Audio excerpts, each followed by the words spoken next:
mañana con 22 minutos. Estaba como invitado hasta ahora el economista Augusto Espinosa, subsecretario de Seguimiento de Relaciones Centrales. Y saludamos ya también en los estudios de Quito al asambleísta del país, Virgilio Hernández, a quien quiero agradecerle por estar con nosotros. Asambleísta, buenos días. ¿Cómo le va? Tras la aprobación del COTAC surgen reacciones. Se habla de muerte cruzada. ¿Cabe o no cabe este tema?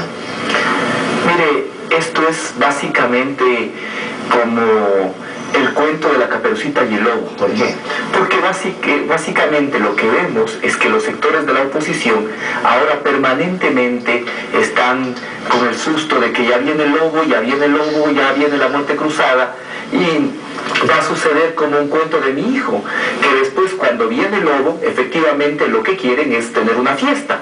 ¿Sí? ¿Y por qué digo eso? Porque algunas fuerzas políticas utilizan ese discurso de la muerte cruzada como mecanismo de presión y como mecanismo a través del cual buscan obtener prebendas que con nosotros no tendrán. Eso hay que decirlo claramente. Hay fuerzas políticas que presionan, por ejemplo, para que esto se convierta en mecanismo para obtener prebendas, puestos públicos, que no se cobre impuestos a determinadas personas, y nosotros eso de manera categórica no lo vamos a hacer. Pero lo que usted está señalando es cosa seria, porque entonces quiere decir quiénes son los que están atrás de esta situación.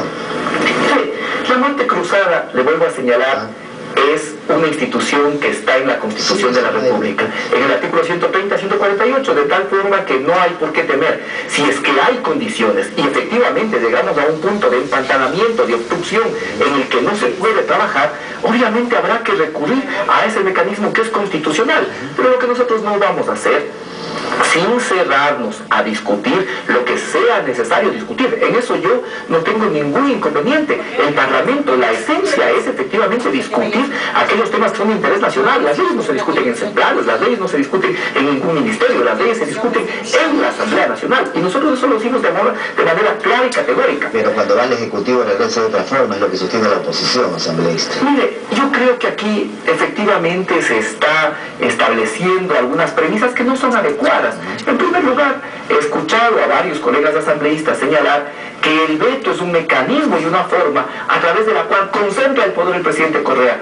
El veto está presente en las constituciones del Ecuador desde 1830, y un veto, una especie de veto parcial, ya está presente en la Constitución de 1843, y siempre el mecanismo para superar el veto ha sido las 2/3 partes de la Asamblea o del Congreso, de tal forma que aquí no hay ninguna innovación. ¿Qué es lo fundamental señalar en esto? Que este proceso de corresponsabilidad que nosotros asumimos debe tener el legislativo con el ejecutivo tiene un elemento fundamental, que esa corresponsabilidad nos obliga a una interacción, a un diálogo también con el ejecutivo. Hay sectores políticos que sostienen o que creen que básicamente la discusión debe ser entre las fuerzas políticas de la Asamblea, sin considerar que parte de ese diálogo fundamental por el bien del país es también con el ejecutivo. La ley del COTAC, por ejemplo. La ley del COTAC se vetó en un 16%, es decir, si la ley habría tenido 100 artículos, se habrían vetado 16. Como es una ley que tiene 641 artículos, se vetó en el 98%.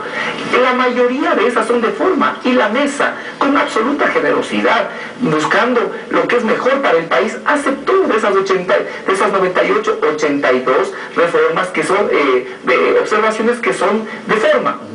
Hay otros temas que nos allanamos, hay otros temas que nos allanamos y que son importantes, que fueron debatidos y que luego de un debate también la comisión propuso que nos allanemos, como es el tema de las regiones y la conformación del Consejo Nacional de Competencias, y luego de la votación la Asamblea decidió allanarnos. Así como también hay artículos que por convenir a la ley no ratificamos, es decir, no recogimos el criterio del Ejecutivo, sino más bien lo que hicimos es ratificarnos en el texto de la Asamblea.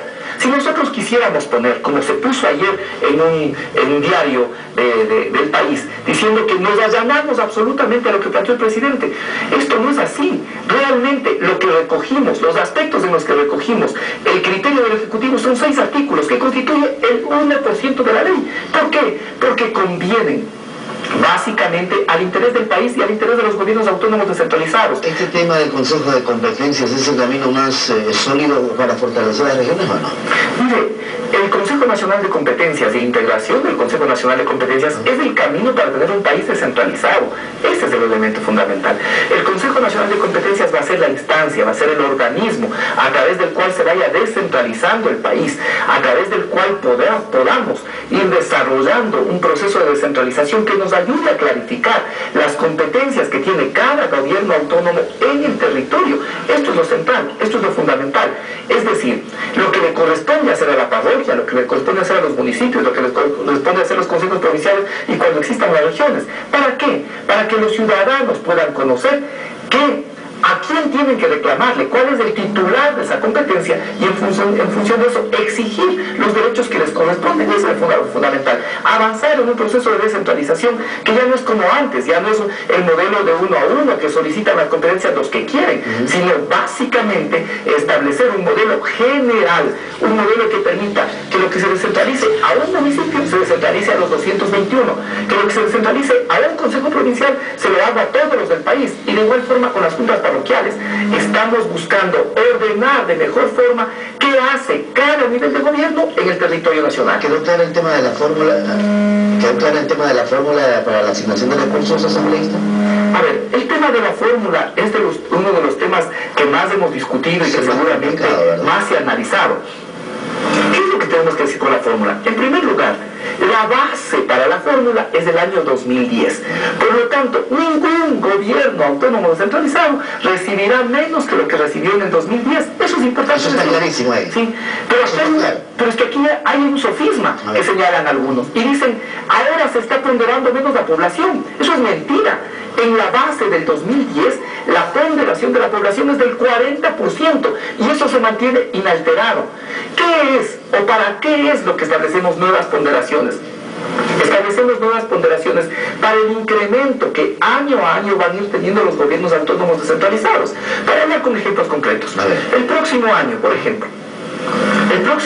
ejemplo, se repartirá como incremento adicional a lo que recibieron en el 2010, más o menos 250 millones de dólares.